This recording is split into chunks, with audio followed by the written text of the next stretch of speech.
बिहार का आधा चुनाव हो चुका है और आधे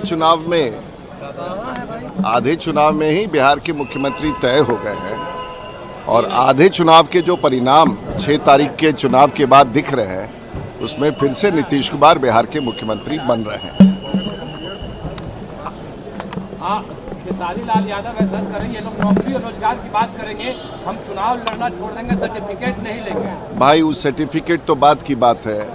सुने कि कल खेसारी लाल यादव कहीं थे और ऐसे कलाकार जो आते हैं जिनको इतनी भी संवेदना नहीं है कि एम्बुलेंस रुका रहा और कहते हैं कि खेसारी लाल यादव का रोड शो था और एम्बुलेंस रुका रहा और मरीज छटपटा के मर गया।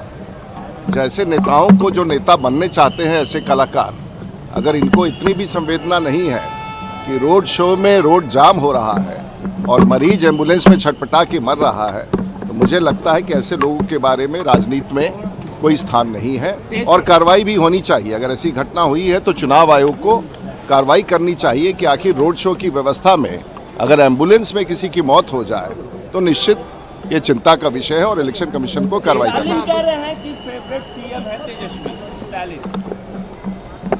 देखिए, हम लोगों ने तो लालू जी को मुख्यमंत्री के रूप में देखा है और आज भी बिहार में लालू जी का ही चेहरा है और बार बार ये कहना कि कोई और मुख्यमंत्री होगा, लेकिन अब लालू जी का चेहरा एक ऐसा खौफनाक चेहरा है कि वो तेजस्वी जी के चेहरे के सामने आ जाता है। कितना भी प्रयास किया जाए, बिहार की जनता का ये मानना है कि आज भी लालू यादव का चेहरा राष्ट्रीय जनता दल के ऊपर है और वहाँ कोई और प्रत्याशी नहीं है।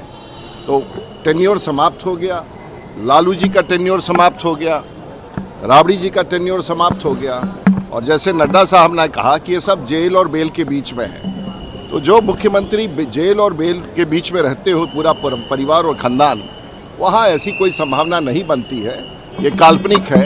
बिहार में नीतीश कुमार ही बिहार के मुख्यमंत्री बनेंगे। इसने पोस्ट शेयर किया सर, जिसमें उन्होंने एक महिला के बारे में कहा है कि लोकसभा में ये महाराष्ट्र में वोट करती है और विधानसभा में बिहार में। देखिए, ऐसा है ना कि अभी आप लोग जितना सवाल पूछ रहे हैं कि एनडीए के लोगों ने यूपीए के लोगों ने क्या कहा, आप लोग ये नहीं पूछ रहे हैं कि एनडीए क्या कह रही है। एनडीए का यही है कि बिहार में बहुमत के साथ और आधी जीत हो गई विधानसभा में, अगली आधी जीत हमारी पूरी हो जाएगी 11 तारीख को बहुमत के साथ फिर से एक बार बिहार में नीतीश कुमार के नेतृत्व में एनडीए की सरकार बनेगी। प्रताप यादव बीजेपी के नेताओं के साथ दिख रहे, क्या बीजेपी में हाल है तेज प्रताप यादव? अब तेज प्रताप का झगड़ा उनके घर में है। कभी कोई उनके यहाँ खिसिया जाता है, कभी रोहिणी जी खिसिया जाती हैं,